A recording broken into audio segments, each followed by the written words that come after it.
name is Nilay Pratik. I'm a managing director with Samara Capital. So when it comes to capital, how do you actually see a company that actually needs this capital and it will be in profits? So, capital requirement for businesses like Paradise is generally to grow, to get to the next level in their journey. I think where the company stands today, it has about 57 stores, primarily spread across Bangalore, Chennai, and Hyderabad.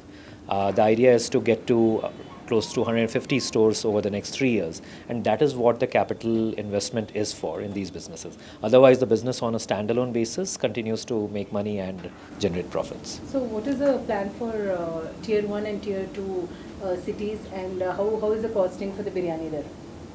So, like I said, the current focus is more on Hyderabad, Bangalore, Chennai.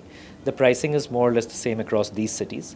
And the stores, the Paradise restaurants make close to 18 to 20% restaurant level profits. As we get into smaller towns, I think what the product is very, very relevant to people or consumers across markets, whether it is tier 1, tier 2, tier 3 city.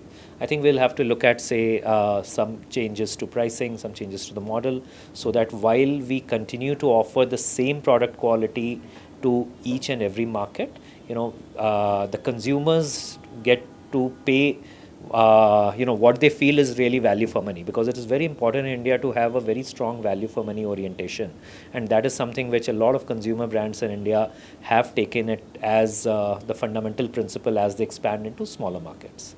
When it comes to global chaos or some kind of issues, how do you see those issues and does it affect the business? So all businesses in turn get affected positively or negatively by macro environments. But I think stronger businesses who have the real competitive edge, who have the real moat, they figure out a way to sustain beyond these, short-term changes or let's say interruptions, as I call.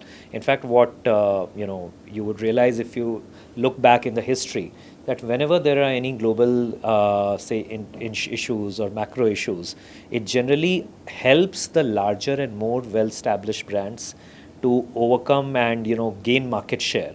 It is the smaller unorganized players which tend to struggle more in these periods.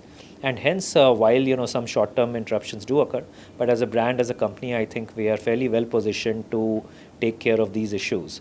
Very strong, from a balance sheet perspective, to support the company and to continue in its growth journey.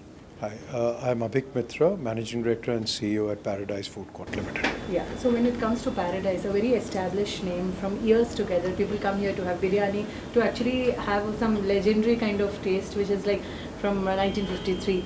How do you see this kind of capital investments and the growth that actually is really needed at this side? See, I think Paradise Biryani is an emotion. It's an emotion not just in Hyderabad, but across many other parts of India. And the brand obviously is what people are very familiar with. This investment will allow us to take this brand in a very authentic way across all of India and potentially globally too. I guess as responsible brand owners, our fundamental job will be to make sure that this brand is taken with authentic quality, consistently delivered, consistent service, 365 days a year across the network.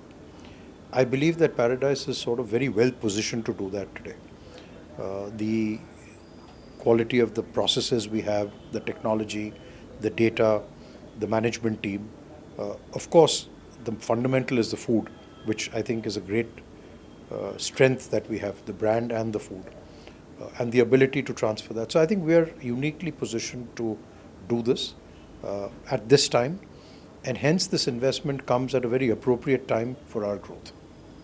Did you redesign the menu and include some of the special dishes in this? I think our focus continues to be biryani and kebabs. We continue to work on improving them. We do have during the year specific festivals like the Kebab Festival. We plan to have an Andhra Food Festival at some stage. But the core will always remain these two. And particularly in the Omni model, which is the model that we will take to outside India, outside Hyderabad, will focus on lesser number of food items in a smaller physical environment. It's a 40-seater space, uh, driven with technology. So while we will experiment with new food items in Secunderabad like we have done with seafood recently, we may not extend all of this to every single Omni restaurant.